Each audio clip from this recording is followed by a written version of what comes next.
sila tayo, Brad, huwag naman tayo, Brad, maawa ka naman. All the time? Tapos parang, ang gaya ng hulo, para tayong sinasampal.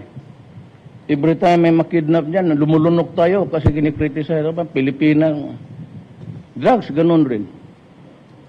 Isa pa yun, pinasok na ng, naghanap ako ng Birdugo. Sabi ko, sinong ipalit ko dyan sa munting lupa? Sabi ko, hanapan mo ng Birdugo. Tapos nga, itong si, sino ito? Alex Baluta. Alex Baluta, na somebody mention his name. Ito si Alex Baluta. Ito, Birdugo ba talaga? Birdugo, samurai, gano'n? Kuyan. Kaya meron. O, kita mo, take over ng shop. Tapos sabi niya, dialogue, sabi ko ng buo. Walang dialogue. Ba't ba pag-dialogue? Tama. Patayin mo yung mga putang ina yan. Gastos pagkain. Wala namang silbi. Ini-insulto tayo. Well, in the world, kinunong mo na nga. Kasi nagluto ng siyabo ang ulol. Hinuli ko na sa Davao, hindi ko pinatay kasi ito si Dili ang mamadaldal. O si buhay na itong unggoy na to. Nung pinadala doon sa manong lupa, munting lupa, ayun, nagluto na naman ng siyabo. Di ba mabuti pa, sinalvage ko na lang. So these are the things that, kaya ako bakit gano'n. May ayaw talaga, may talagang tao gusto. Ibigay natin kung anong gusto mo eh.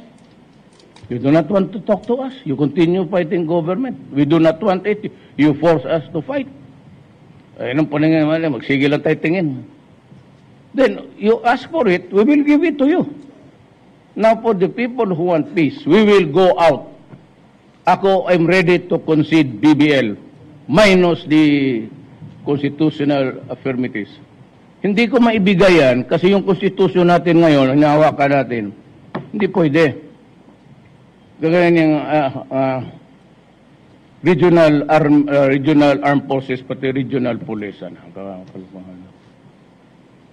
You break the chain of command. Commander-in-chief, kung sino man yan, huwag magliko ng ganon. Diretso yan. In other words, the country will always, isang tao lang talaga ang mag-control. Whoever, kasi yan pa naman matagal na. Take about 4, maybe 7 years to perfect. It will not come easy for us. Mag-negotiate lang man naman. Hindi nga ito sa panahon ko.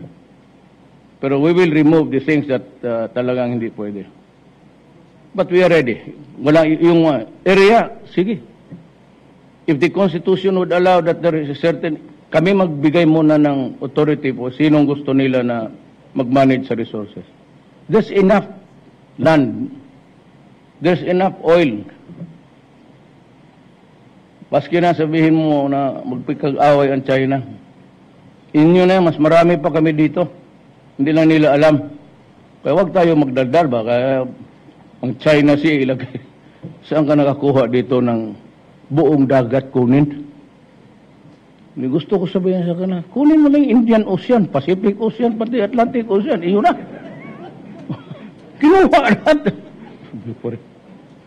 Pati yung territorial na from the lowest ebb ng tide, maabot ng tide, low tide and high tide, you begin there, then you count 12 miles and that is your territory, territorial waters. Beyond that, yung ating exclusive economic zone. Parang concession yan, parang franchise o yan. Iyan ha, exclusive mo yan dito. Ito ngayon, iniagaw. So, hindi lang ako magsalita because the talks are ongoing.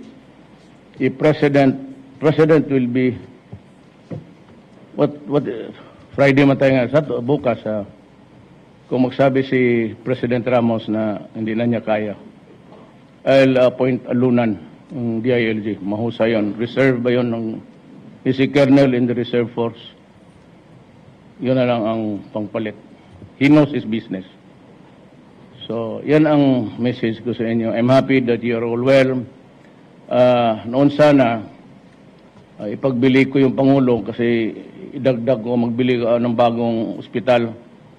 But if not, sige lang, in the fullness of God's time, dito, kung itong bagong team natin, you know, we are losing 300 million a day sa mga ports all over the Philippines. A day. Sa BIR, sa graft and corruption, we have 2. So, 5 million naman na nawala araw-araw. Pag nakuha namin, sabi ko nga kay Paildon, is the commissioner sa customs, hanapan mo na paraan kaya ang igamit natin para sa mga sundalo rin. They can build you a new hospital or like improve. Kung sinong magbili ng barko, any one of you here can be the broker. Sige, pagbilihan kayo, may commission kayo dyan. Ang hali niyan, ang kita niyan, ilagay ko ng bago sanang hospital para inyo. Pero pag hindi, I have other plans. Gawin ko na lang yung hospital. Kung saan yung bakbakan, iparking ko yan doon. Kumplituhin ko lang para hindi na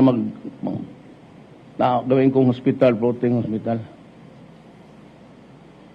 Yan ang plano ko. Or entirely, scrap na yan, whatever makuha ko. I will build, I will repair Viluna. Lagyan ko lahat. CT scan, MRI, and I will remove the doctor sa regular plantilla kasi ang mga doktor kasi sa labas mas mahal. So lahat ng doktor nandoon. So wala masyadong doktor na may experience pumunta ng Amerika na yung may expertise na makisawsaw sa atin kasi liit lang sweldo. I will make the salary competitive. Para yung mga specialist type, they're paying them, sabihin mo siguro, 300,000 yung expert nila, consultant. I'll pay you 350. Dito ka, lumipat ka, kasi dito yung mga tigas. Tigas ulo o tigas yung, Hindi na ako magtagal kasi I have to go to Buluan to inaugurate a power plant. Let me assure you that under my watch, mind you, sundalo ang tatay ko. Under my watch, okay tayo. Okay na ang Pilipinas. Okay na tayo. So, I have to go. And I said thank you again for the warm welcome and fight lang. Wala kayong problema. Nasa tama tayo. Bakit tayo makakaso na nasa tama tayong lugar? So, baski nagkamali, nasa tama pa rin. Huwag kayong trabaho lang naman ito.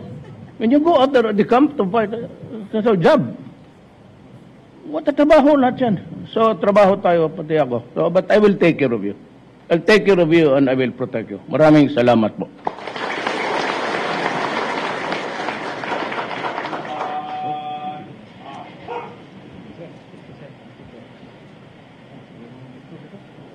Sa picture, sir. Sa gitna.